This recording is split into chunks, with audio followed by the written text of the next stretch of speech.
ورحمة الله وبركاته.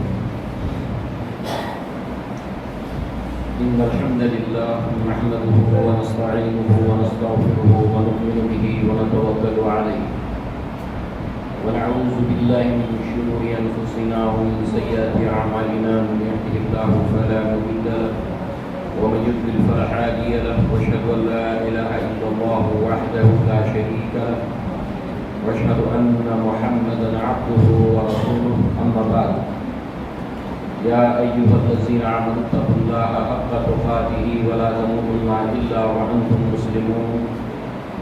يا أيها الناس اتقوا ربكم الذي خلقكم من نفس واحدة وخلق منها زوجها وبث منهما رجالا كثيرا ونساء واتقوا الله الذي تساءلون به والأرحام إن الله كان عليكم رقيبا. يا أيها الذين آمنوا اتقوا الله وقولوا قولا سديدا يصلح لكم أعمالكم ويغفر لكم ذنوبكم ومن يطع الله ورسوله فقد فاز فوزا عظيما. فإن خير الحديث كتاب الله وخير الهدي هدي محمد صلى الله عليه وسلم وشر الأمور محدثاتها وكل محدثة بدعة وكل بدعة ضلالة وكل ضلالة في النار. وقال الله تبارك وتعالى: كنتم خير أمة أخرجت للناس تأمرون بالمعروف وتنهون عن المنكر وتؤمنون بالله.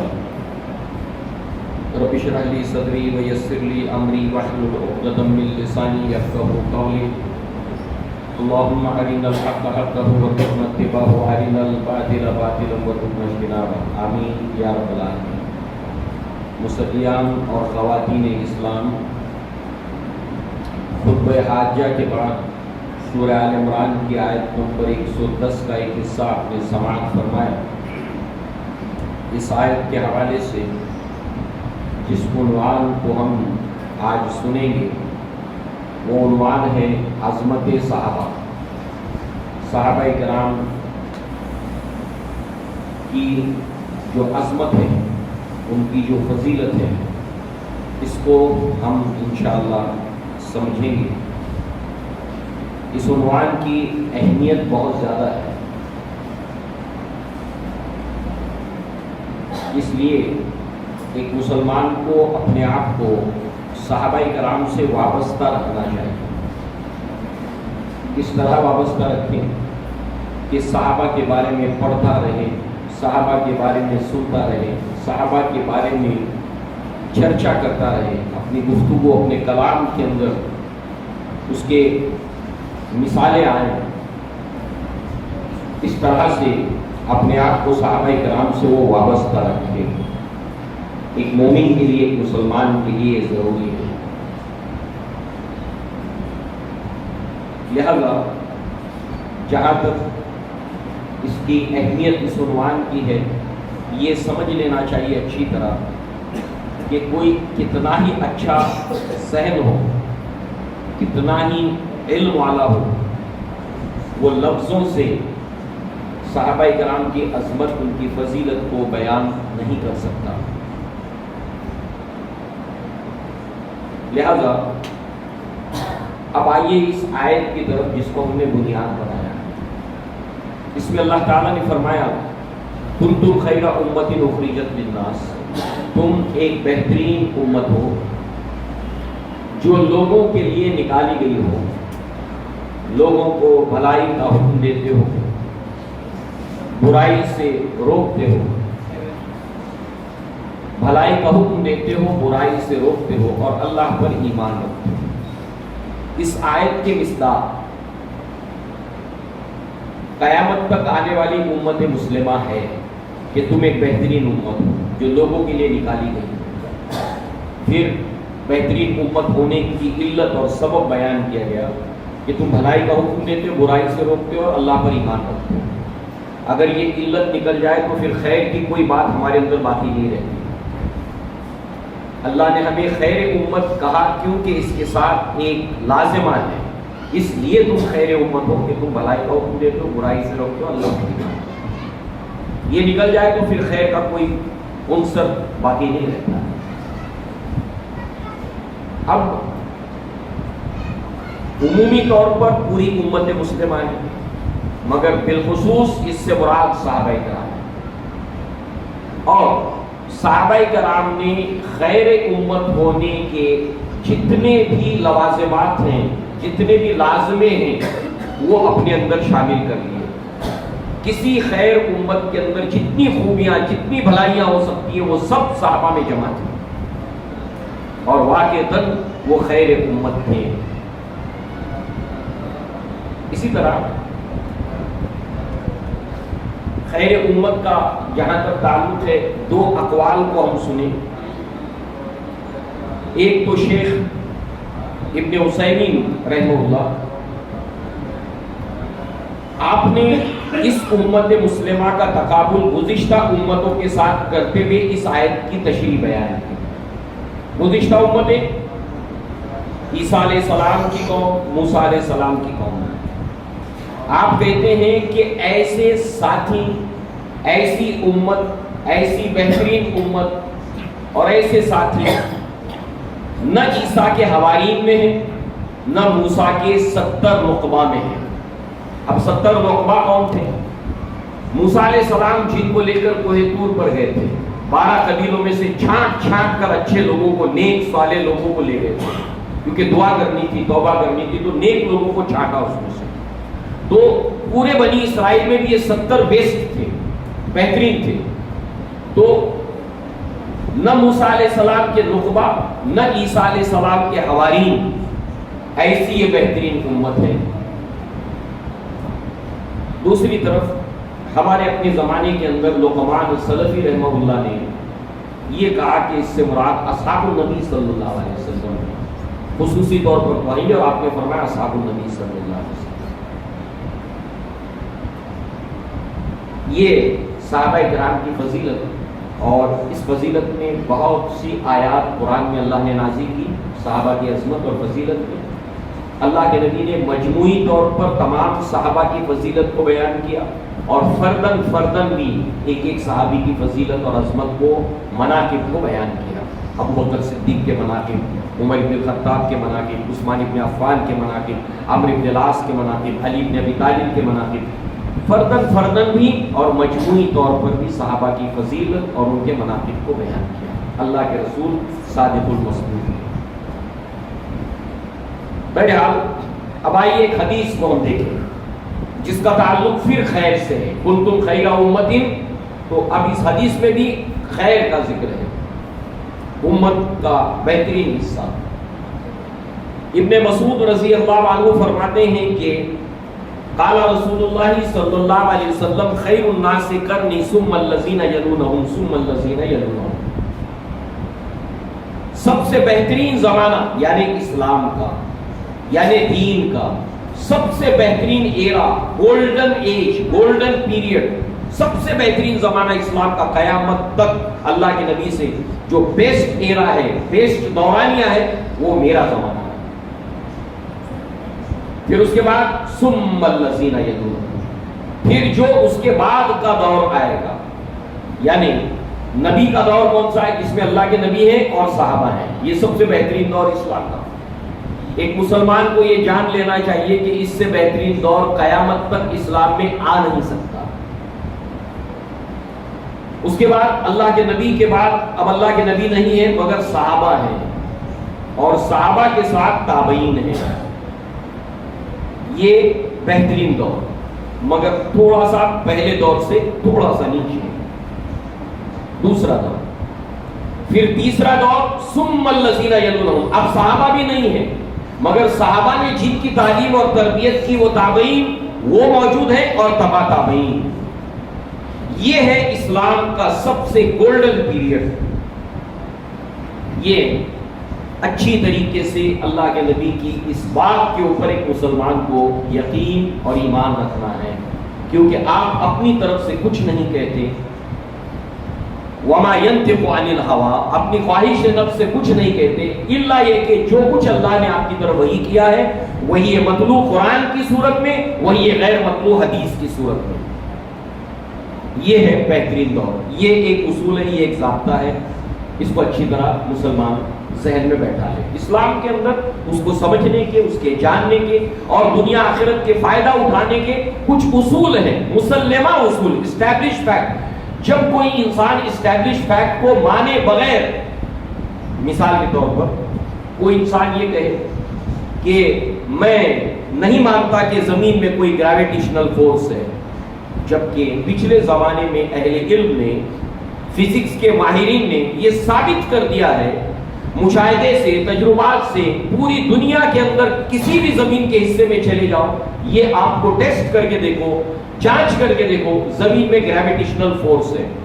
اور اس اصول سے فائدہ اٹھا کر انسان نے خلا کے اندر، اسپیس کے اندر مصنوعی سیارے ڈالے، اور نتیجے کے اندر آج موبائل کے اوپر جو ہے وہ پوری دنیا جو ہے وہ جہاں چاہے اس کو جو ہے وہ جا سکتا ہے. اس کے ذریعے سے دنیا نے اسٹیبلش فیکٹ کو مانا، تسلیم کیا، تو اس کی ترقی ہونا شروع ہو گئی دنیا میں، سائنٹیفک ترقی. اسی طریقے سے کوئی آدمی یہ کہے کہ میں نہیں مانتا کہ پانی میں ہٹاؤ کا عمل ہوتا ہے اور پانی اپنی لیول کو، سطح کو برقرار رکھتا ہے. اب وہ جتنے بھی تجربات، مشاہدات اس اصول سے ہٹ کے کرے گا، اس کو ریزلٹ نہیں ملے گا، اس کی ناؤ، اس کی کشتی پانی میں ڈوب جائے گی. اصول کو ماننا ہوگا. معلوم ہوا کسی بھی علم کے اندر ایک اسٹیبلش فیکٹ ہوتے ہیں، اس کو آدمی تسلیم کرنے کے بعد جب آگے بڑھتا ہے تو اس میں سے ریزلٹس ملتے ہیں، پھل ملتے ہیں، ترقی ہوتی ہے. ایسے اسلام کے اندر کچھ مسلمہ اصول ہیں، اسٹیبلش فیکٹ ہے. ان میں سے اسلام کا سب سے بہترین دور قیامت تک نہیں آ سکتا الا یہ کہ نبی نے جو 3 دور بتایا، اس کو مان لو، اس اصول کو مان لو، اس ضابطے کو مان لو.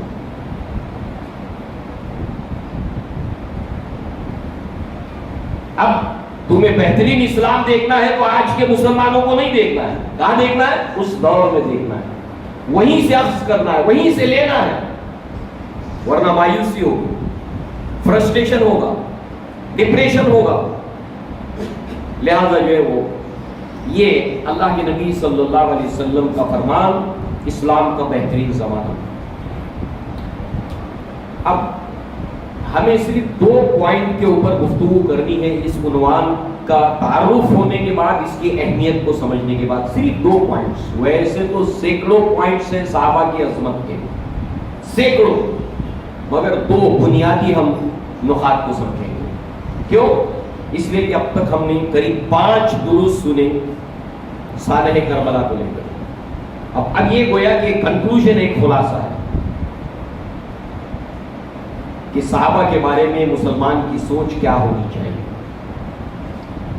2 عظمت کے پہلو ہم دیکھیں گے. سب سے پہلی چیز یہ ہے، اب یہ بھی ایک اصول ہے، اسٹیبلش فیکٹ ہے، اس کو مانے آدمی، صحابہ کا دل، صحابہ کرام کا دل، یہ بالکل انبیاء کے بعد جتنے انسان دنیا میں آئے ہیں، نبیوں کو چھوڑ کر جتنے انسان دنیا میں آئے ہیں، ان سے اچھا دل کسی کا نہیں تھا. یہ اصول ہے، یہ ضابطہ ہے. ایسے دل والے دنیا میں آئے ہی نہیں نبیوں کے بعد جو صحابہ کرام تھے. دیکھیے انسان کتنا ہی ذہین ہو، دل کا تقابل دماغ سے کرے. انسان کتنا ہی ذہین ہو، کتنا ہی انٹیلیکچوئل ہو، کتنا ہی دانشور ہو، کتنا ہی دور اندیش ہو، جب اس کی ذات کو، اس کے کنبے کو، اس کی فیملی کو، اس کی قوم کو، اس کی انسانیت کو اگر کوئی فائدہ پہنچانا ہے تو دماغ سے زیادہ دل کی اہمیت ہے. ورنہ بمبئی شہر کے اندر کتنے اعلیٰ تعلیم یافتہ ڈاکٹرز ہیں جو غریبوں کی کڈنیاں نکال نکال کر بیچتے ہیں. بہت تعلیم یافتہ ہے، دماغ سے بریلینٹ ہے، وہ دل اچھا نہیں ہے ان کا. تو جینیس ہونا، ذہین ہونا، دانشور ہونا، اسلام کے اس معاملے کو آگے لے جانے کے لیے ثانوی چیز ہے، مقدم چیز دل اچھا ہونا ضروری ہے. اب دیکھیے اللہ کے نبی نے کیا فرمایا، الا ان فی الجسد مضغۃ اذا صلحت صلح الجسد كله اذا فسدت فسد الجسد كله الا وهي القلب. سنو کہ انسان کے جسم میں ایک گوشت کا لوتھڑا ہے، جب یہ سدھر جاتا ہے پورا جسم سدھر جاتا ہے. جب اس کے اندر بگاڑ پیدا ہوتا ہے پورا جسم کے اندر بگاڑ پیدا ہوتا ہے. نہ انسان کی سوچ ٹھیک رہتی ہے، نہ انسان کے کان ٹھیک سے کام کرتے ہیں، یعنی اچھا سننے یا برا سننے کو لے کر، نہ انسان کی آنکھیں درست کام کرتی ہیں، کیا دیکھیں کیا نہ دیکھیں. اٹھنے والے پاؤں صحیح نہیں اٹھتے، اٹھنے والا ہاتھ صحیح نہیں اٹھتا، چلنے والی زبان صحیح نہیں چلتی. اگر دل ٹھیک نہیں ہے سب خراب ہو جائے گا. مگر یہ ٹھیک ہو گیا سب کچھ ٹھیک ہو جائے گا، سوچنے کا ڈھنگ بھی ٹھیک ہو جائے گا. مگر دل خراب ہو تو آدمی سوچے گا بھی الٹا. رہا مثال میش کج تم کبھی کج فہم کو سیدھا نہ پایا. ٹیڑھی سوچ والے کو کبھی سیدھا نہیں پایا. جیسے بچھو کا ڈنک ہمیشہ ٹیڑھا ہوتا ہے، ایسے ٹیڑھی سوچ والے کو کبھی سیدھا نہیں پایا، وہ ہمیشہ ٹیڑھا رہتا ہے. سوچ ٹیڑھی، اس کا عمل اس کا رویہ ٹیڑھا. تو یہاں پر صحابہ کے جو دل تھے، جینیس پہ وہ تھے ہی، دور اندیش تو وہ تھے ہی، انتہائی ذہین و فطین تو وہ تھے ہی، مگر مقدم اور اہم بات دل کی ہے. انسان کا دل اچھا ہونا ضروری ہے. تو صحابہ کی عظمت ان کے دل کی وجہ سے. اب آئیے اس کے لیے کچھ ہم دلیل قرآن سے، اللہ کے نبی سے اور صحابہ کرام کے حوالے سے دیکھتے ہیں کہ دل کا ٹھیک ہونا کیوں ضروری ہے، تاکہ ہم اس سے نصیحت پکڑیں. کیونکہ اللہ تعالیٰ جس کسی کا بھی انتخاب کرتا ہے نا، تو اللہ تبارک تعالیٰ اس کے دل کو دیکھتا ہے. دل کیسا ہے؟ قرآن میں اللہ تعالیٰ نے فرمایا صحابہ کے بارے میں، وَلَكِنَّ اللَّهَ حَبَّبَ إِلَيْكُمُ الْإِيمَانَ وَزَيَّنَهُ فِي قُلُوبِكُمْ وَزَيَّنَهُ فِي قُلُوبِكُمْ وَزَيَّنَهُ فِي قُلُوبِكُمْ. دل کی بات کی اللہ نے ساتھ. لیکن البتہ اللہ تبارک و تعالیٰ نے محبوب کر دیا ہے، پیارا بنا دیا ہے تمہارے لیے ایمان کو. صحابہ کو ایمان بہت پیارا ہو گیا، محبوب ہو گیا. اور محبت کہاں ہوتی ہے؟ دل میں. حبب الیکم الایمان، ایمان کو تمہارے دلوں میں محبوب بنا دیا ہے اللہ تعالیٰ نے. کرنے والا کون ہے؟ اللہ تعالیٰ. وَزَيَّنَهُ فِي قُلُوبِكُمْ، اور اس کو پھر دل میں محبوب بنانے کے بعد اس کو سجا دیا ہے. جب کوئی چیز ڈیکوریٹ کی جاتی ہے نا، تو پھر اس کو چھوڑنے کو من نہیں کرتا ہے، اس کی حفاظت اور مینٹین کرنے کو من کرتا ہے. جب آدمی مکان بناتا ہے، بن گیا، ڈیکوریٹ کر دیا، اب زیادہ دل لگتا ہے اس مکان کے اندر. تو ایسے دل کے اندر ایمان کو رچا بسا دیا، اس کو محبوب بنایا، اس کو ڈیکوریٹ بھی کر دیا، ایمان کو سجا دیا تمہارے دلوں کے اندر ایمان کو. اور پھر ایمان کی تین ضدین کا یہاں پر اللہ نے ذکر کیا، وَكَرَّهَ إِلَيْكُمُ الْكُفْرَ وَالْفُسُوقَ وَالْعِصْيَانَ، اور تمہارے دلوں کے اندر کراہیت پیدا کر دی، نفرت پیدا کر دی، گھن پیدا کر دی کفر کے لیے. آج اس سیزن میں بہت سے مسلمانوں کو کفر سے کراہیت نہیں ہوتی ہے، تماشا دیکھتے رہتے ہیں. سڑکوں پر کھڑے ہو ناچنے والوں کو، ڈھولی تاشا بجانے والوں کو، اسٹیچوز کو بڑے شوق سے دیکھتے ہیں، کراہیت نہیں ہوتی. صحابہ کو کراہیت تھی. والفسوق، نافرمانی سے کراہیت ہے. اللہ اس کے رسول کی نافرمانی کو دیکھتے یا خود کرتے ان کو اس سے کراہیت ہوتی. والعصیان، اور گناہ سے. یہ تینوں چیزیں ایمان کی ضد میں ہیں. تو کراہیت کہاں ہوتی ہے؟ دل میں. محبت کہاں ہوتی ہے؟ دل میں. یہ دونوں الفاظ کہتے تبین الاشیاء باضدادها، اشیاء کی حقیقت ضد سے سمجھ میں آتی ہے، آمنے سامنے لانے سے بات واضح ہو جاتی ہے. یہ دونوں الفاظ ضد ہیں. ایک جگہ پر قرآن مجید کے اندر آئے، جیسے یہاں پر آئے ہیں کراہیت اور محبت، دونوں ایک دوسرے کی ضد ہے، زمین اور آسمان. مثلا اللہ تبارک و تعالیٰ نے فرمایا عسیٰ ان تکرہوا شیئا وہو خیر لکم، کسی چیز سے تم کراہیت کرتے ہو تمہارے لیے وہ اچھی ہوتی ہے. وَعَسَىٰ أَن تُحِبُّوا شَيْئًا وَهُوَ شَرٌّ لَكُمْ وَاللَّهُ يَعْلَمُ وَأَنْتُمْ لَا تَعْلَمُونَ. کراہیت کی ضد میں محبت آئی. تو کفر سے، فسوق سے، گناہ سے تمہارے دل میں کراہیت پیدا کر دی، اور ایمان کو تمہارے دلوں میں رچا بسا دیا، اور ایمان کو تمہارے دلوں میں سجا دیا. یہ کون ہے؟ صحابہ کرام، اور خاص ان کی فضیلت ہے. ان کے دلوں میں ایمان کو بسانے والا، سجانے والا کون ہے؟ اللہ تبارک و تعالی. اس اسی طریقے سے آپ دیکھیں، اب ایک حدیث کو ہم دیکھیں، صحابہ کی عظمت دل۔ ابو ہریرہ اس کے راوی ہے، مسلم شریف کی روایت ہے، اللہ کے نبی صلی اللہ علیہ وسلم نے فرمایا کہ ان اللہ لا ينظر الى صورکم والى اجسامکم ولكن ينظر الى قلوبکم واعمالکم۔ اللہ تعالیٰ نہ تمہارے جسموں کو دیکھتا ہے کہ کون اونچے قد کا ہے، کون چھوٹے قد کا ہے، کون کالا ہے، کون گورا ہے، کون موٹا ہے، کون دبلا ہے، یہ سب نہیں دیکھتا اللہ تعالیٰ۔ نہ تمہاری صورتیں دیکھتا ہے، نہ جسم دیکھتا ہے، نہ مال دیکھتا ہے، بلکہ اللہ تعالیٰ جو چیز دیکھتا ہے وہ تمہارے دلوں کو دیکھتا ہے کہ تمہارا دل کیسا ہے۔ اور کسی بھی انسان کے دل اللہ تعالیٰ سے چھپے نہیں ہیں، اور تمہارے اعمال کو دیکھتا ہے۔ بہت بہترین ایک اور مثال لیں دل کے لیے، ایک اور مثال لیں، دل کی کتنی اہمیت ہے اللہ کی نظر میں۔ جسم تو اللہ جس کو چاہتا ہے صحت دیتا ہے، جس قدر چاہتا ہے۔ صورت گری اللہ تعالیٰ 3 اندھیروں کے اندر ماں کے پیٹ میں جس کی جیسی چاہتا ہے صورت بنا دیتا ہے۔ ہمارے لیے اصل جو ہے وہ ہمارا دل کیسا ہے، ہمارے دل میں اٹھنے والے احساسات کیسے ہیں، اور اس کے ساتھ ساتھ ہمارے اعمال کیسے ہیں۔ بخاری رحمہ اللہ نے پہلی کتاب قائم کی، کتاب الوحی، یعنی وحی کے تعلق سے چیپٹر۔ اس میں اب ظاہر سی بات ہے کہ چیپٹر اگر وحی کا ہے تو ساری روایتیں وحی سے متعلق ہوں گی۔ اب پہلی ہی روایت کو آپ پڑھیے، کتاب الوحی، باب النیہ، نیت کا باب۔ عمر بن الخطاب رضی اللہ عنہ قال قال رسول اللہ صلی اللہ علیہ وسلم انما الاعمال بالنیات، اعمال کا دار و مدار نیت کے اوپر ہے۔ کسی نے ہجرت کی کسی عورت کے نکاح کرنے کے لیے، اس کی ہجرت اس کی طرف ہے۔ کسی نے دنیاوی کسی فائدے کے لیے ہجرت کی، اس کی ہجرت اس کی طرف ہے۔ اور جس نے ہجرت کی اللہ اور اس کے رسول کی طرف، اس کی ہجرت اللہ اور اس کے رسول کے لیے۔ کہاں وحی کا ذکر ہے یہاں؟ کتاب الوحی تو وحی کی بات آنی چاہیے۔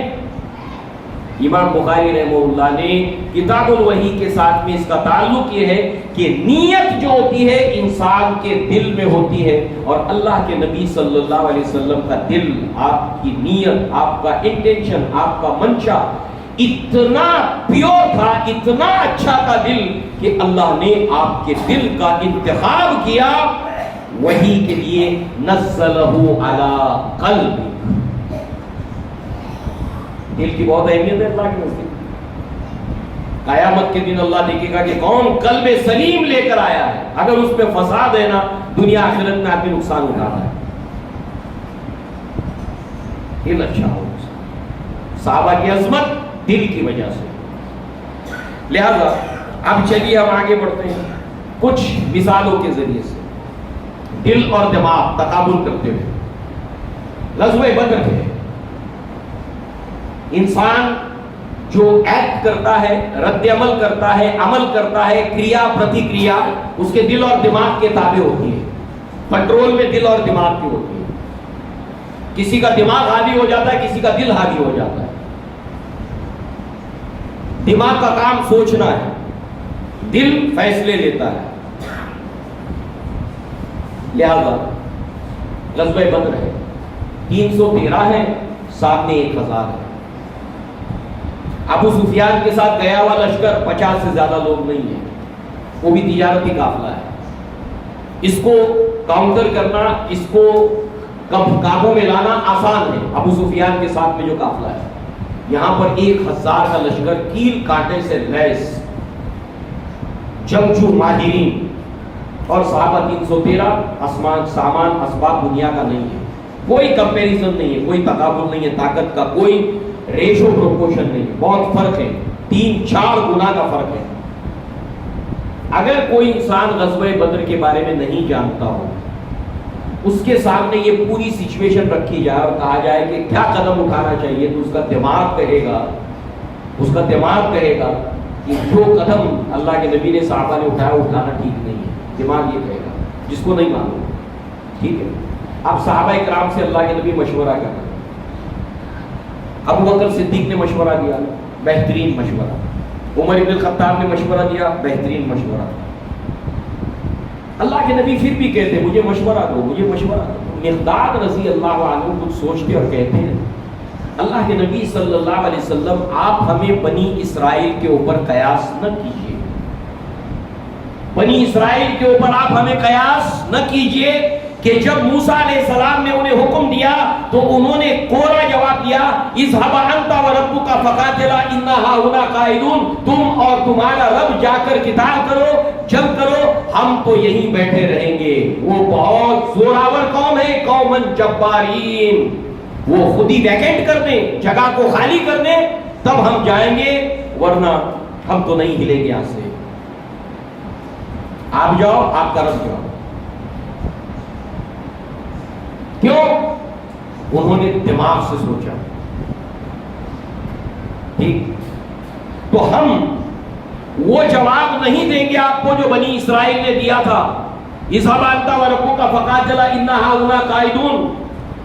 اے اللہ کے نبی آپ ہمیں حکم دے کر دیکھیے، ہم اپنی سواریوں کو، اپنے اونٹنیوں کو ہانکتے ہانکتے دبلا کر دیں گے حتیٰ کہ انہیں حضر موت تک پہنچا دیں گے۔ اب یہ جگہ ہے حضر موت، اس کے بعد سمندر شروع ہوتا ہے، اب کیا کریں؟ دماغ تو یہ کہتا ہے کہ جتنا بستہ زمین تک آ گیا، گھوڑے کو تو نہیں ڈال سکتے نا پانی میں، اونٹوں کو پانی میں نہیں ڈال سکتے، دماغ یہی کہتا ہے۔ اس کے بعد اے اللہ کے نبی آپ ہمیں حکم دیجئے کہ سواریوں کو پانی میں ڈال دو، دریا میں ڈال دو، ہم ڈال دیں گے۔ سوچیں گے نہیں، ہمارا ایمان ہے کہ آپ اللہ کے رسول ہیں، آپ حکم تو دے کے دیکھیے۔ دشت تو دشت ہے، دریا بھی نہ چھوڑے ہم نے، پہلے ظلمات میں دوڑا دیے گھوڑے ہم نے۔ اللہ کے نبی اس کے بعد اتنے خوش ہوئے کہ آپ کے چہرے کے اوپر جو ہے وہ خوشی کے ایسے آثار نمایاں ہوئے کہ آپ کا چہرہ دمک اٹھا، چمک اٹھا۔ عبداللہ ابن مسعود کہتے ہیں کہ کاش کہ یہ الفاظ میری زبان سے نکل جاتے جس سے اللہ کے نبی خوش ہوتے۔ مجھے رشک آتا ہے مقداد رضی اللہ عنہ کے اوپر کہ ان کی زبان سے کلمات نکلے، ایسا تھا ان کا دل۔ جس چیز کو حق جانا، جس چیز کو صحیح جانا، اس کے بعد انہوں نے کوئی مصالحت نہیں کی، کوئی کمپرومائز نہیں کیا۔ مصالحت کیا چیز سکھاتی ہے؟ دماغ مصالحت سکھاتا ہے۔ ارے تیل دیکھو، تیل کی دھار دیکھو، اونٹ کس کروٹ بیٹھتا ہے دیکھو، ہوا کدھر چل رہی ہے، کہاں جا رہے ہو، ہوش کے ناخن لو۔ عقل عیار ہے، 100 بھیس بناتی ہے۔ ابراہیم علیہ السلام کو آگ میں ڈالا جا رہا ہے، مصلحت یہ کہتی ہے کہ ٹھیک ہے ابھی تھوڑا بات سیٹل کر لیتے ہیں، بعد میں دیکھا جائے۔ بے خطر کود پڑا آتش نمرود میں عشق، عقل محو حیرت ہے تماشائے لبے بام ابھی۔ عقل سوچتی ہی رہ گئی، دل فیصلہ کر دیا، کود گیا آگ میں۔ پھر ریزلٹ آتے ہیں جو ابراہیم علیہ السلام کے لیے آئے، پھر ریزلٹ آتے ہیں جو غزوہ بدر میں آئے۔ یہ دو صحابہ کی عظمت دل کی وجہ سے۔ اس لیے ایک عمل کسی صحابی نے کیا، دوسرا عمل آج کے کسی زمانے میں انسان نے کیا، دونوں عمل بظاہر ایک جیسے ہیں، اگر وہ چاہے عمل اچھا ہو یا برا ہو، مگر صحابہ کرام کے ذریعے سے اگر وہ عمل ہوا ہے اچھا بھی تو ان کو جو ثواب ملے گا وہ بعد کے کسی کو نہیں مل سکتا۔ انہوں نے اگر کوئی ان سے نسیان ہوا، کوئی خطا ہوئی، اس کے باوجود ان کا جو مقام اور مرتبہ ہے اس کو ہم اگر یہ سوچیں کہ انہوں نے بھی یہ کیا ہم بھی ایسا کرتے، اپنی سوچ اور اپنے حالات کے اوپر ان کو قیاس کریں گے تو پھر دھوکہ کھا جائیں گے، پھر غلطی کر جائیں گے۔ اور ہوتا کیا ہے، محرم کے مہینوں میں اہل تشیع ہمارے یہاں سے کچھ لوگوں نے یہی دھوکہ کھایا۔ مثلا عثمان ابن عفان رضی اللہ عنہ نے بنو امیہ کے کچھ افراد کو عہدوں کے اوپر فائز کیا، ان کے اپنے قبیلے سے تھے۔ لوگوں نے اعتراض اٹھایا کہ انہوں نے سب اپنے قبیلے کے لوگوں کو لایا۔ اب آج کے دور کے اندر ہماری سوچ کے حساب سے اگر ان کا ہم تجزیہ کریں گے، دماغ سے دماغ تک جائیں گے، اس کی بجائے دماغ سے دل تک جب تک ان کے نہیں جائیں گے، ان کا دل کیا کہتا تھا، انہوں نے یہ کیوں کیا۔ ان 13 ایلیگیشنز میں جو اس کا جواب دیا ہے، علماء نے جو اس کا جواب دیا ہے دلیلوں کے ساتھ میں، اور عثمان ابن عفان نے جو کہا ہے دانت کھٹے کر کے رکھ دیے دماغ سے سوچنے والوں کو، اور عثمان بن عفان کی عزت مقام اور بڑھ جاتا ہے کہ کتنے گھٹیا لوگ ہیں کہ عثمان بن عفان کے اوپر اتنا گرا ہوا الزام لگاتے ہیں۔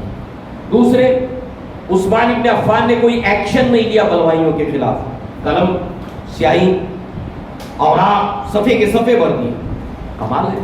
امیر معاویہ کہہ رہے ہیں میں 5000 کا ایکسپرٹ سپاہ بھیجتا ہوں، علی بن ابی طالب کہہ رہے ہیں میرے پاس 500 سپاہ ہیں ایکسپرٹ، تمام جگہ سے جو ہے وہ امداد اور اپنے لوگوں کو بھیجنے کی، ماہرین کو بھیجنے کی۔ ان بلوائیوں کو نپٹانا صرف آدھے گھنٹے کا کام تھا، صرف آدھے گھنٹے کا۔ ایک انسان کے لیے تو یہ آسان ہے کہ اپنی جان بچائے، دماغ یہی کہتا ہے کہ ساری طاقت بھی موجود ہے، اسباب بھی موجود ہے، آدھے گھنٹے کے اندر ان کا معاملہ ختم کر دو۔ صحابہ آ کر کنوینس کر رہے ہیں کہ آپ مان جائیے، ان بلوائیوں کو ختم کر دیتے ہیں، ان کا کلا کما کرتے ہیں، اور وہ لوگ وہاں پر بوال مچا رہے ہیں اور زیادہ جو ہے وہ درہ دکھا رہے ہیں بلوائی۔ عثمان بن عفان کہتے کہ نہیں، جانتے ہیں کیوں؟ حج ختم ہوا تھا، 18 تاریخ تھی جس دن آپ کو شہید کیا گیا، حج کے موسم میں ہلہ مچا رہے تھے یہ حرمین کے اندر، مدینہ کے اندر۔ عثمان بن عفان جانتے تھے کہ اگر یہاں پر ان بلوائیوں کے اوپر 500 ہو، 1000 ہو، اگر ایکشن لیا گیا، ملٹری ایکشن لیا گیا، یہ سب کے سب تو ختم ہو جائیں گے، مگر یہ جہاں سے آئے ہیں، کوفہ سے آئے ہیں، مصر سے آئے ہیں، دمشق سے آئے، پوری دنیا سے آ کر جمع ہو گئے ہیں، پھر ان کے رشتہ دار، ان کے قبیلے، پوری خانہ جنگی عالم اسلام میں پھیل جائے گی۔ لہذا میرے ایک آدمی کی جان جاتی ہے تو جائے، مگر میری وجہ سے مسلمان آپس میں ایک دوسرے سے ٹکرانا نہیں چاہیے۔ یہ صرف دل والا انسان سوچ سکتا ہے، دماغ والا نہیں۔ یہ صحابہ کی عظمت ہے، اپنی جان قربان کر دی، شہادت پائی، مگر مسلمان کے خلاف کھڑا ہو، یہ ان کو منظور نہیں۔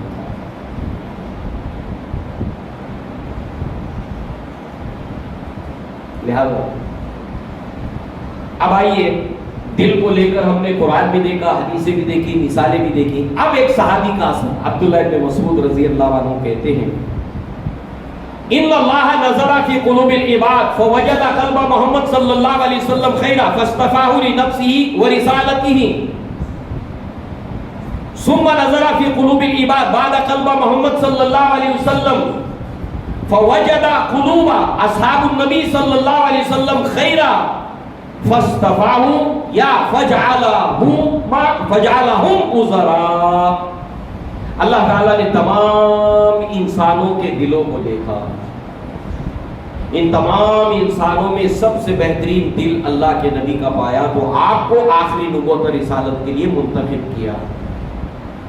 اس کے بعد اس کے اللہ نے سارے انسانوں کے دل دیکھے، آپ کا دل بھی نہیں بچا تھا اس وقت، اللہ نے آپ کا بھی دل دیکھا، میرا بھی دیکھا، آپ کا بھی دیکھا، سب کے دل دیکھے اللہ نے۔ قیامت تک آنے والے لاسٹ آدمی کا دل دیکھا، قیامت سے پہلے یعنی کہ اللہ کے نبی سے پہلے جتنے لوگ آئے سب کے دل دیکھے، کوئی بچا نہیں، وہ صحابیات ہوں، وہ صحابہ ہوں، وہ ہم ہوں، سب کے دل دیکھے، اور ان تمام انسانوں میں سے صحابہ کرام اور صحابیات کا دل سب سے بہترین پایا، تو ان کو سیلیکٹ کیا اللہ تعالیٰ نے نبی کا ساتھی بنا کر۔ تو یہ صحابہ کرام کس کا سلیکشن ہے؟ اللہ تعالیٰ کا سلیکشن ہے۔ یہ صحابہ کی عظمت ہے، یہ صحابہ کی فضیلت ہے۔ اس کو اپنے اوپر انسان قیاس نہ کرے۔ کوئی بھی غیر صحابی کتنا ہی بڑا مقام دین اسلام کے اندر رکھتا ہو، جب عمر ابن عبدالعزیز سے پوچھا گیا، یہ پوچھا گیا کہ بتائیے آپ کی وجہ سے اسلام کو اتنا فائدہ ہوا، اتنا فائدہ ہوا، اتنا فائدہ ہوا، کہ یہ بھی بات آتی ہے کہ جہاں آسمان اور بادل کا ٹکڑا جاتا تھا وہ کہتے تھے اے بادل تجھے جہاں برسنا ہے برس، تو جہاں برسے گا وہاں پر جو غلہ اگے گا اس کا خراج، اس کی زکات بیت المال میں آئے گی۔ اتنے دور تک آپ نے اسلام کے پھیلایا، اور اسلام کو عمر ثانی ان کو کہا گیا۔ تو ان کے جو کارناموں کی وجہ سے کسی نے کہا کہ امیر معاویہ رضی اللہ عنہ نے اور آپ نے تقابل کیا جب آپ سے اسلام کو اتنا فائدہ ہوا، یعنی وہ انسان یہ کہنا چاہ رہا تھا کہ آپ کی فضیلت زیادہ ہے کیا؟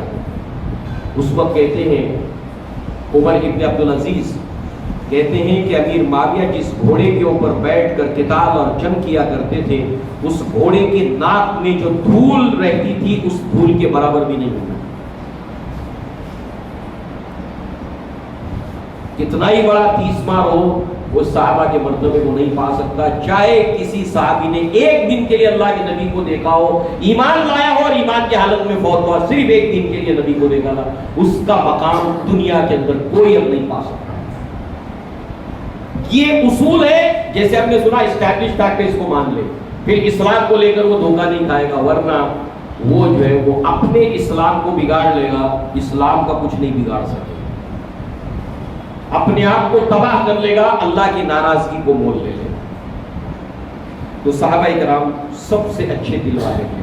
اب ایک دلیل قرآن سے لے آئے تھے. اللہ تعالیٰ نے یہاں پر انصار کا اور مہاجرین صحابہ دونوں کا ذکر کیا, بالعموم بالخصوص. اوس اور خزرج کے مدینہ میں دو قبیلے تھے, اسلام سے پہلے بہت لڑتے تھے آپس میں, اور یہودی ان کو لڑاتے رہتے تھے آپس میں. پورے سی جنگ کے بواس ان کی بہت بڑی جنگ تھی, جو اوس اور خزرج آپس میں لڑے, جن سے انصار صحابہ ایمان لا کر یہ انصار صحابہ بنے. مدینہ کے دو بڑے قبائل, یہود ان کو لڑاتے تھے, یہ لڑتے تھے. جنگ بواس ان کی سب سے بڑی جنگ, یہ آپس میں لڑتے تھے. مکہ کے اندر قریش کے قبائل آپس میں لڑتے رہتے تھے. اب آپ دیکھیے اللہ تعالیٰ نے ان کے اسی اسلام کے پہلے کی حالت کا ذکر کیا. وَاذْكُرُوا نِعْمَةَ اللَّهِ إِذْ كُنْتُمْ أَعْدَاءً, یاد کرو اللہ کی نعمت کو. صحابہ مخاطب ہیں, یاد کرو اللہ کی نعمت کو جب تم آپس میں ایک دوسرے کے سخت اور کٹر دشمن تھے. فَأَلَّفَ بَيْنَ قُلُوبِكُمْ, تو اللہ تعالیٰ نے تمہارے دلوں کو ملا دیا, اور تم باہم آپس میں بھائی بھائی بن گئے. اللہ تعالیٰ کی نعمت سے تم بھائی بھائی بن گئے. اب یہاں پر دشمن کا ضد بنتا ہے دوست. اللہ نے کیا فرمایا, تم آپس میں دشمن تھے. اب دشمن تھے تو آنا کیا چاہیے, تو اللہ تعالیٰ نے تمہارے دلوں کو ملایا, تم کو دوست بنا دیا. دوست نہیں کہا کہ تم کو بھائی بنا دیا, یعنی دوست سے آگے بڑھ کر تم آپس میں بھائی بن گئے. اور بھائی کیسے بنے کہ سگے بھائی کو اوورٹیک کر دیا, بائی پاس کر کے اپنے اس کلمہ کو بھائی کے ساتھ میں وہ رشتہ قائم کیا. غزوہ بدر میں مصعب ابن عمیر کے بھائی, سگے بھائی قیدی بن کر آئے. ان کو جنہوں نے پکڑا تھا, قیدی بنایا تھا, ان کو مصعب ابن عمیر اپنے سگے بھائی کے بارے میں کہہ رہے ہیں, ذرا اس کو اچھے سے کس کے باندھنا. سگا بھائی ہے, کس کے اس کو باندھنا, اس کے ماں کے پاس بہت مال ہے, یعنی جب اس کا خون بہا دیا جائے گا, جب فدیہ دیا جائے گا تو اچھی رقم ملے گی. اس کی ماں بہت مالدار ہے, بہت مالدار باپ کا بیٹا, اچھے سے کس کے باندھنا اس کو. سگا بھائی سگے بھائی کے بارے میں, اپنے اس بھائی کے بارے میں بول رہا ہے جو سب کلمہ کو ہے. کون عزیز ہو گیا, کون عزیز ہو گیا. یہ کیوں ہوتا ہے, یہ دماغ سے نہیں ہوتا ہے, یہ دل کی وجہ سے ہوتا ہے. ہے ہمارا ایسا دل؟ بات تو ٹھیک ہے, دل کہتا ہے کہ بات سچی ہے, یہ سچائی کے اوپر حق ہے میرا, مگر میرا بھائی نہیں ہے, میرے قبیلے کا نہیں, میرے گاؤں کا نہیں ہے. اپنی مانسب اگن گیا, اپنے گاؤں کا دیکھو, اپنے علاقے کا دیکھو, کون ضلع کے ہو, ضلع میں پھر کون سے گاؤں کے ہو. اب تم 7 خون معاف ہے میرے گاؤں کے ہو, میں تمہارے سپورٹ پہ ہوں. انصر اخاک ظالما و مظلوم. صحابہ ایسے نہیں تھے, جو حق پایا نا پھر کوئی بھی سامنے کھڑا ہوا حق کے ساتھ کھڑے رہتے تھے. اس کے لیے دل کا اچھا ہونا ضروری. صحابہ کی فضیلت اور عظمت دل کے نتیجے میں. اب دیکھیے اس کے ساتھ ساتھ جو ہے وہ ایک اور آخری مثال دیکھیے اس دل کو لے کر, پھر ہم دوسری بنیاد کی طرف جائیں گے. مہاجر صحابہ نے ہجرت کی. ہجرت کے لیے انہیں اپنے گھر چھوڑنے پڑے, مکانات خالی کرنے پڑے, رشتے ناطے کاٹنے پڑے, اپنے کاروبار کو ٹھپ کرنا پڑا, اپنی نوکریاں ساری چیزیں چھوڑ چھاڑ کے وہ خالی ہاتھ جو ہے وہ مدینہ پہنچے. کس کے لیے؟ اسلام کے. اور دوسری طرف مدینہ کے اندر جو انصار صحابہ تھے وہ مدینہ میں سیٹل تھے, ان کے باپ تھے, نوکریاں تھیں, سیٹل تھے وہ. اور جیسے ہی ہجرت کر کے مکہ کے صحابہ مدینہ پہنچے ہیں مدینہ کے صحابہ نے اللہ کے نبی نے جب مواقعات کرایا تو انہوں نے اپنا آدھا مکان دے دیا اپنے بھائی کو، مہاجر بھائی کو، اپنے باپ کو آدھا تقسیم کر دیا، ساری چیزیں، اور چند ہی دنوں کے اندر وہ سارے کے سارے سیٹل ہو گئے مہاجرین صحابہ۔ دنیا کے اتہاس اٹھا کر آپ دیکھیے جتنے بھی لوگ مائگریٹ کرنے والے ریفیوجیز ہیں، شرنارتی ہیں، آج تک 100 سال گزر جانے کے بعد میں بھی ان کے ساتھ میں دوسرے درجے کے شہری کا رویہ ہوتا ہے جہاں جہاں مائگریٹ کر کے لوگ پہنچتے ہیں کسی دیش سے دوسرے دیش میں۔ تاریخ انسانی کی واحد مثال ہے جہاں پر چند دنوں کے اندر صحابہ ایک جان بن گئے۔ یہ کس وجہ سے؟ دماغ سے نہیں، جینیس تو تھے مگر اس کا مرتبہ، اس کی حیثیت ثانوی ہے اسلام کے لیے اور کسی بھی بھلے کام کے لیے، کسی بھی اچھے کام کے لیے۔ لہذا دوسری جو بنیاد ہے یا عظمت کا دوسرا جو پہلو ہے وہ ہے اسلام کے لیے بنیاد بنے، فاؤنڈیشن بنے۔ بنیاد کی ہر چیز میں اہمیت ہوتی ہے۔ درخت کی بنیاد اس کی جڑ ہے، جڑ توانا ہو، گہری گئی ہو، اب وہ درخت جو ہے وہ گھنا ہوگا، پھلدار ہوگا، سائے دار ہوگا، جڑیں جتنی گہری ہوں۔ اللہ نے یہ مثال سورہ ابراہیم میں دی، الم تری کیف ضرب اللہ مثلا کلمۃ طیبۃ کشجرۃ طیبۃ اصلھا ثابت وفرعھا فی السماء۔ کس طرح تم نے دیکھا کہ اللہ تعالیٰ ایک بہترین مثال بیان کرتا ہے ایک پاکیزہ درخت کی، ایک پاکیزہ کلمے کی، کہ اس کی جڑیں زمین میں گہری ہیں اور شاخیں آسمان سے باتیں کرتی ہیں اور وہ ہر موسم کے اندر پھل دیتا ہے۔ جڑ جتنی گہری ہوگی درخت اتنا پھلدار، اتنا زیادہ سائے دار ہوگا، اتنا زیادہ وہ فائدہ دینے والا ہوگا۔ جڑیں جتنی گہری ہوگی، بنیاد جتنی گہری ہوگی۔ کوئی عمارت ہے، اس کی جتنی آپ کو عمارت کو اونچا لے جانا ہو اس کی بنیاد کو اتنا ہی مضبوط کرنا ہوتا ہے۔ ایفل ٹاور یہ دنیا کے 7 عجائبات میں سے ہے، 7 ونڈرز آف دی ورلڈ، اس میں سے ایک ہے ایفل ٹاور۔ ایفل ٹاور جتنا زمین کے اوپر، اس کی مضبوطی پائیداری 35 to 40% ہے، اس کی مضبوطی اور پائیداری 60% پلس زمین کے اندر ہے۔ اسلام 1444 سال ہو گئے ہجرت کے اعتبار سے، 13 سال اس کے اندر ملا دیں تو 1457 سال ہو جاتے ہیں۔ اللہ کے نبی جب غار حرا سے نکل کر آئے 1457 سال، اور یہ اسلام قیامت تک رہے گا۔ دنیا کے اندر بہت سے لوگ ایک دعوت کو لے کے اٹھے ہیں، دعوت چلی، لوگوں نے قبول کیا، within 50 years within 100 years کھیل ختم۔ 1457 سال ہو گئے یہ اسلام مسلسل پھیل ہی رہا ہے، لوگ انسپائر ہو ہی رہے، اور قیامت سے پہلے کیا ہونے والا ہے؟ اللہ کے نبی نے فرمایا ان اللہ زوالی الارض فرائض مشارقها ومغاربها ان امتی سیبلغ ملکها ما زوی لی منها۔ لوگوں سنو، اللہ تعالیٰ نے پوری زمین کو مجھے سکیڑ کر دکھا دیا، میں نے اس کے سارے مشرق، سارے مغرب، سارے ایسٹ، سارے ویسٹ دیکھ لیے۔ میری امت اور یہ اسلام ان تمام جگہوں پر پہنچ کر رہے گا، یہ اسلام جو اللہ تعالیٰ نے مجھے سکیڑ کر دکھا دیے۔ دوسری روایت میں اللہ کے نبی نے فرمایا لا یبقى من الارض، زمین میں کوئی حصہ باقی نہیں بچے گا، نہ کوئی کچا گھر، نہ کوئی پکا گھر، نہ کوئی محل، نہ کوئی جھوپڑا، جہاں پر اللہ تعالیٰ قیامت سے پہلے اسلام کو نہ داخل کر دے۔ بعز عزیز وذل ذلیل، عزت والے کو عزت کے ساتھ، ذلت والے کو رسوائی کے ساتھ کہ فدیہ دے کر اس کو رہنا ہوگا۔ اے آب روان کبیر، تیرے کنارے کوئی دیکھ رہا ہے کسی اور زمانے کا خواب، عالم نو ہے ابھی پردے تقدیر میں، میری نگاہوں میں ہے اس کی سحر بے حجاب، پردہ اٹھا دوں گا اگر عالم افکار سے، لا نہ سکے گا پھر میرے نواؤں کتاب کہ اسلام کا معاملہ قیامت سے پہلے کیا ہونے والا ہے، اس کو اگر میں کھول دوں گا نا، اس کو برداشت نہیں کر پائے گا پھر یہ ہو کر رہنے والا ہے۔ اتنا دور تک یہ اسلام اب تک آیا اور جائے گا۔ ظاہر سی بات ہے اس کی جڑ اور بنیاد کتنی مضبوط ہوگی، اور وہ بنیاد بنے ہیں صحابہ کرام۔ سوچئے بولنے والے کتنا بڑا ظلم کرتے ہیں، جس کی بنیاد کمزور ہو وہ یہاں تک پہنچ سکتا ہے۔ صحابہ نے بہت مضبوط بنیاد دی ہے اسلام کے لیے، لہذا اب آئیے اللہ تبارک و تعالیٰ نے یہ بنیاد بنے اسلام کے لیے، اللہ نے کب انتخاب کیا؟ اللہ کے نبی کا ساتھی بنا کر۔ دیکھیے کوئی کام جب اس کا آغاز ہوتا ہے نا تو اس کو جڑنے والے بہت کم ہوتے ہیں، نہیں جڑتے لوگ۔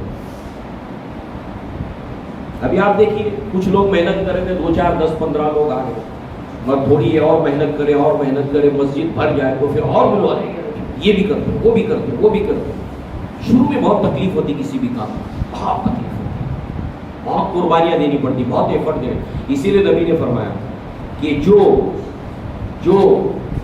فتح کے بعد خرچ کرے گا اس کا وہ مرتبہ نہیں ہوگا جو فتح سے پہلے خرچ کرے گا۔ اس دور میں جب اسلام کو ضرورت ہے 1 روپیہ خرچ کرنا، اس دور میں جب خود اسلام کے اندر بیت المال بھرا ہوا ہے، لوگ درجوگ اسلام میں داخل ہو رہے ہیں، اس وقت کروڑوں روپیہ بھی دیا جائے تو 1 روپے کا ویلیو بہت زیادہ ہے۔ جس وقت ریکوائرمنٹ ہے، ایک وقت تو ہے کہ بینک کے اکاؤنٹ کے اندر، مسجد کے اکاؤنٹ کے اندر بہت پیسہ ہے، مگر ایک وقت ایسا ہے کہ مسجد کو بہت ضرورت ہوتی ہے۔ ہر جگہ یہ معاملہ ہے۔ اسی لیے نبی نے فرمایا کہ اگر کوئی احد پہاڑ کے جتنا بھی اگر سونا خرچ کر دے گا تو مقام نہیں پا سکتا جو صحابہ اکرام نے خرچ کیا ہے، جو قربانیاں دی۔ کیونکہ شروع میں اس کو آنے والے ان کو بہت کچھ سوچنا پڑتا ہے۔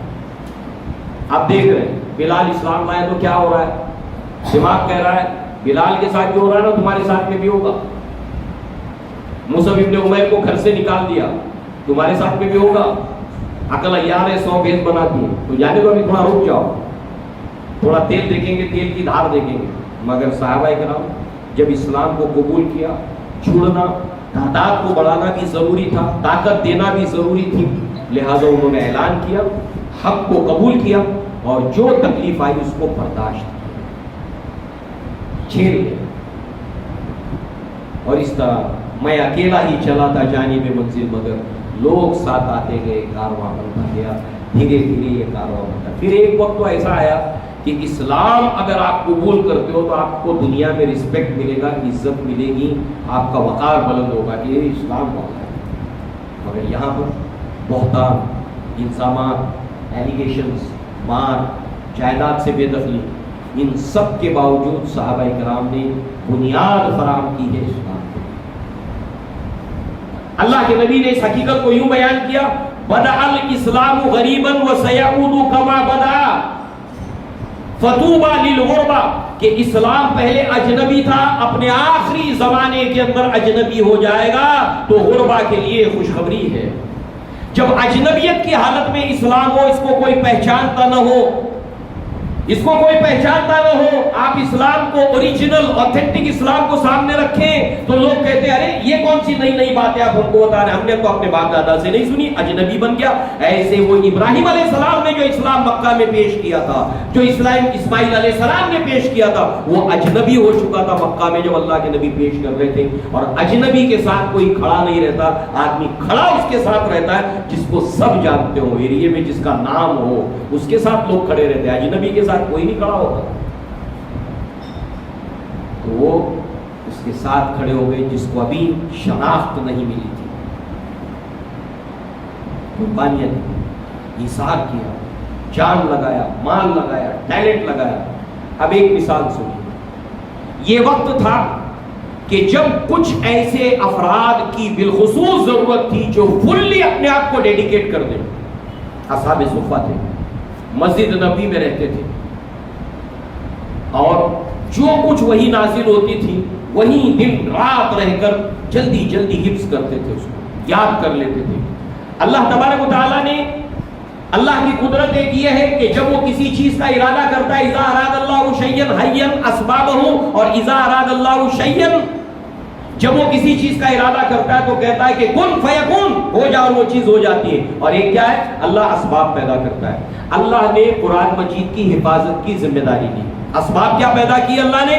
حین اسبابہ، وہ جو پہلے دور کے مومنین اور مسلمان تھے، صحابہ کرام، نبی سے سنتے تھے، یاد کرتے تھے، نبی سے سنتے تھے، حفظ کر لیتے تھے، اور انہوں نے اپنے دماغ میں اس کو محفوظ کر لیا۔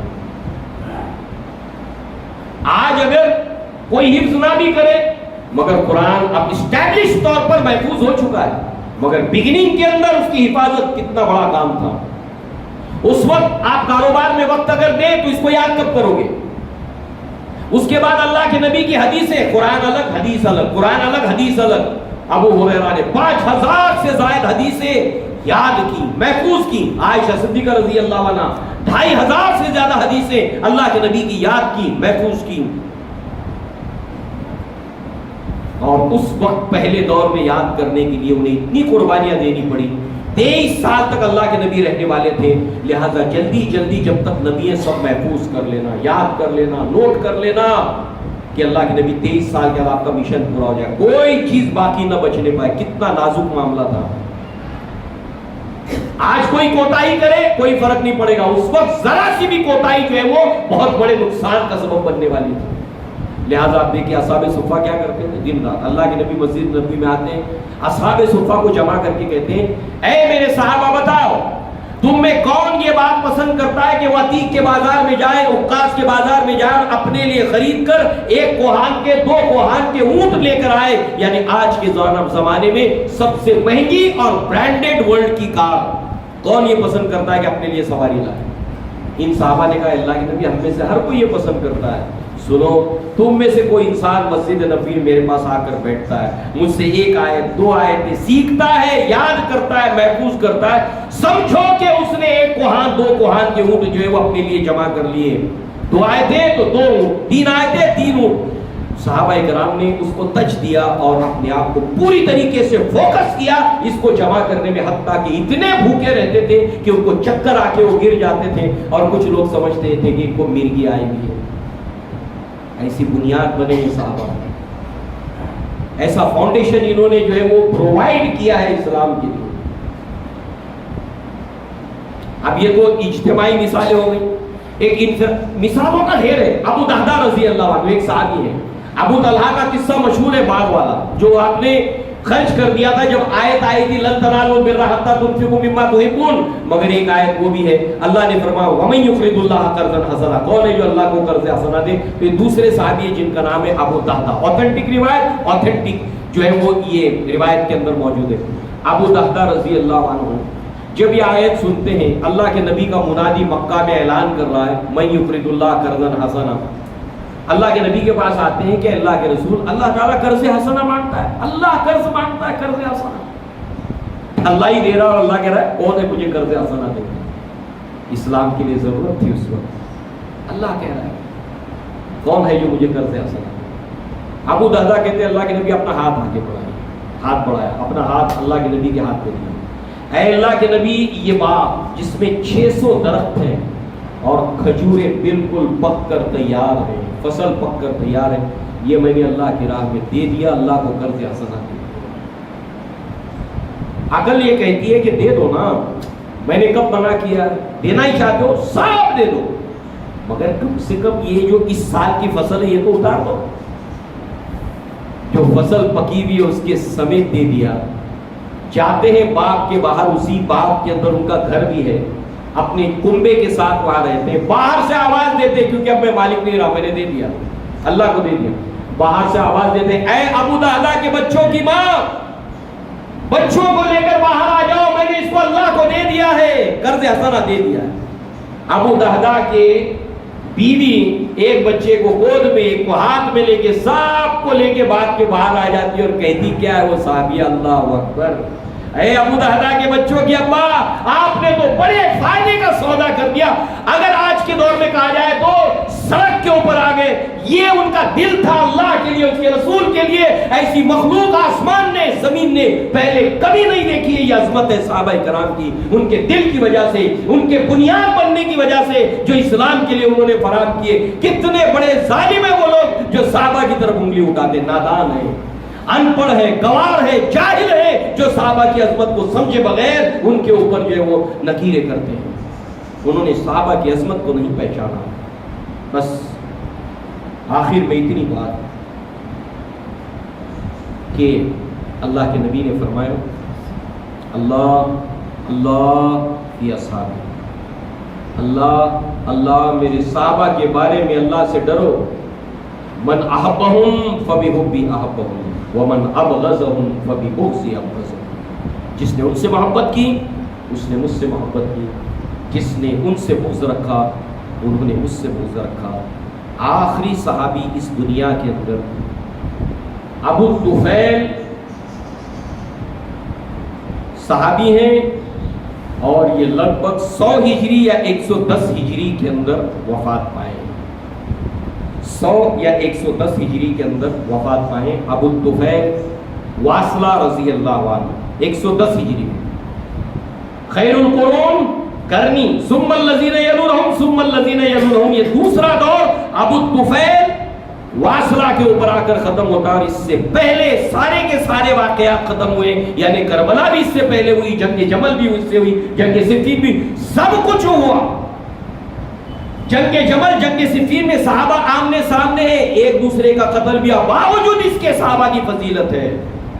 جنگ جمل اور جنگ صفین جب ہوئی ہے اس وقت حضرت علی تمام صحابہ کے سامنے حاتب ابن بلتہ کا قصہ سنایا کرتے تھے. حاتب ابن بلتہ کا قصہ کیا ہے کہ حاتب ابن بلتہ فتح مکہ کے موقع کے اوپر انہوں نے ایک لیٹر لکھا مکہ کے سرداروں کے نام کہ اللہ کے نبی مکہ کا ارادہ رکھتے ہیں. اب ظاہر سی بات ہے یہ خبر دینا ہو گیا دشمن کو, اور بدری صاحب یہ اللہ تعالیٰ نے وحی کے ذریعے سے نبی کو خبر دے دی.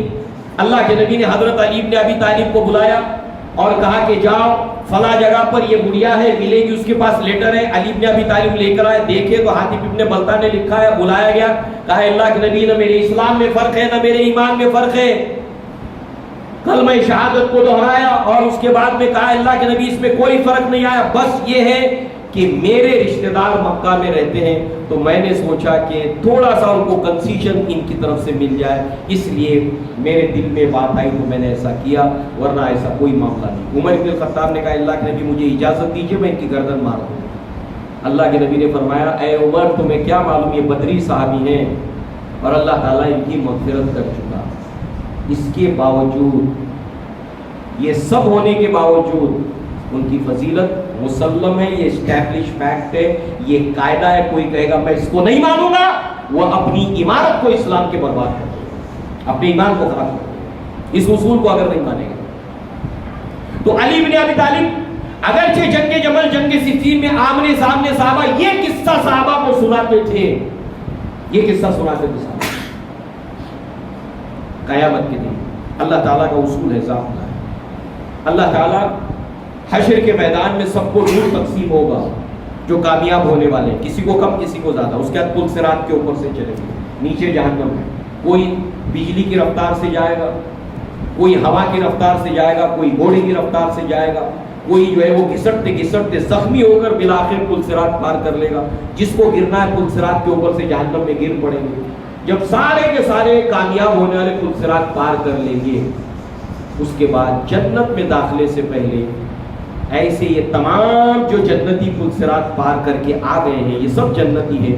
ان میں بہت سے ایسے لوگ ہوں گے جو ایک دوسرے سے تنازع تھا, لڑائی تھی دنیا میں, ناراضگی تھی دنیا میں, تو اللہ تعالیٰ ان کے دلوں میں سے وہ ناراضگی کو نکال دے گا اور اس کے بعد ان کو جنت میں داخل کرے گا. اس لیے صحابہ کرام کی اس تنازعات کو, اس اختلافات کو مشاجرات صحابہ کہا جاتا ہے. آپس میں ان کے اختلافات کس حد تک پہنچے, باوجود اس کے ان کی عظمت ان کی فضیلت مسلم اسٹیبلش. اب دو مثالوں کے ذریعے سے سمجھیے. ان کے دل اچھے تھے, انہوں نے اگر اختلاف کیا تو خلوص کی بنیاد کے اوپر ایمانداری کے ساتھ اختلاف کیا. ہمارا اختلاف کیا ہوتا ہے, اچھا انہوں نے کہا ہے کیا میں تمہاری بات مانوں گا نہیں، تم پورا بولو میں پچھم بولوں، مجھے تمہاری بات ہی نہیں ماننا ہے. ایسے نہیں تھے ان کے دل. مثال کے طور پر اللہ کے نبی نے حکم دیا کوئی بھی عصر کی نماز نہیں پڑھے مگر بنو قریظہ پہنچ کر. صحابہ نکل پڑے. اب عصر کی نماز کا وقت ہو گیا. کچھ لوگوں نے کہا چلو پڑھ لیتے، کچھ صحابہ نے کہا کہ نہیں پڑھ سکتے، نبی نے منع کیا. کہا کہ اللہ کے نبی نے تو اس لیے کہا تھا کہ جلدی کرو، اب ہم کتنا بھی جلدی کریں گے تو بنو قریظہ نہیں پہنچ پائیں گے، ہماری نماز ضائع ہو جائے گی. تو کچھ لوگوں نے وہاں پڑھ لی، کچھ لوگوں نے نہیں پڑھی. اللہ کے نبی کے پاس بات آئی، اللہ کے نبی نے کسی کی سرزنش نہیں کی. کون غلط ہے؟ دونوں میں سے کوئی بھی غلط نہیں. اجتہاد کیا ہو. نبی کے کہنے کا منشا یہ کہ وہاں پہنچو، اب نہیں پہنچ سکتے تو پڑھو، نماز ضائع ہو جائے گی. نہیں، نبی نے کہا ہے وہیں پہنچ کر پڑھو، وہیں پڑھیں. دونوں نے اللہ کے نبی کے حکم کی تعمیل. ایسے ہی صحابہ میں اختلاف رائے، ڈفرنس آف اوپینین ہوئے مگر وہ مخلص تھے. اس کے ساتھ ایک مثال اور، جیسے کوئی مسجد ہے، اس زمانے میں کوئی اونٹوں پر، کچر پر، گھوڑے پر نماز کے لیے آتا تھا. اب نماز کے لیے جائے تو سواری یہاں وہاں بھاگ جائے. اب سفر کو جاری کیسے رکھے؟ تو کسی اللہ کے بندے نے، جیسے نبی کے پاس ایک شخص آیا نا، کہا کہ اللہ کے نبی میں اونٹ کو باندھوں اور پھر اللہ پر بھروسہ کروں یا اونٹ کو چھوڑ دوں اللہ بھروسے. کہا ایقلھا ثم توکل، پہلے باندھ اونٹ کو اور پھر اللہ پر بھروسہ کر. یہ سچویشن ہے کہ باندھ دے تاکہ سواری ادھر ادھر نہ چلی جائے، بھاگ نہ جائے. تو کسی آدمی نے کہ بھائی سارے نمازی ہیں کہ سواری یہاں وہاں نہ چلی جائے، اس نے کھوٹے گاڑ دیے مسجد کے باہر کہ کوئی آدمی آئے سواری باندھ دے، کھوٹے گاڑ دیے. دوسرا آدمی آیا، دیکھا رہے کھوٹے گاڑ دیے کسی نے، اس میں تو کپڑا پھنس جائے گا، آدمی گر جائے گا، زخمی ہو جائے گا، نقصان ہو جائے گا. اس نے اکھاڑ کر پھینک. اس نے لگائے، کیوں لگائے؟ اس نے اکھاڑ دیے، کیوں اکھاڑے؟ کون غلط ہے؟ تو یہ صحابہ ہیں، ان کی عظمت ہے، لہٰذا اس اصول کو تسلیم کرنا ہے. بہت بڑی شخصیت ہے، بہت بڑی شخصیت، اور اس لیے ان سے وابستگی رکھنا، ان کے لیے اپنے دلوں میں محبت کو بڑھانے کی دعا کرنا کہ اللہ صحابہ کی عظمت، ان کی محبت ہمارے دلوں کے اندر رچا بسا دے، کیونکہ یہ کامیابی کی ضمانت ہے. اللہ کے نبی کی محبت کی علامتوں میں سے کہ جو صحابہ سے محبت کرتا ہے وہ اللہ سے، اس کے رسول سے محبت کرتا ہے. اللہ سے دعا ہے کہ اللہ تعالیٰ ہمیں دین کی سمجھ عطا فرمائے، صحابہ کرام سے ہمیں وابستہ رہنے کی توفیق عطا فرمائے، اور ان کے نقش قدم پر چلنے کی ہمیں توفیق عطا فرمائے. اقول قولی ھذا واستغفر اللہ لی ولکم ولسائر المسلمین والمسلمات، وآخر دعوانا ان الحمد للہ رب العالمین. السلام علیکم ورحمۃ اللہ.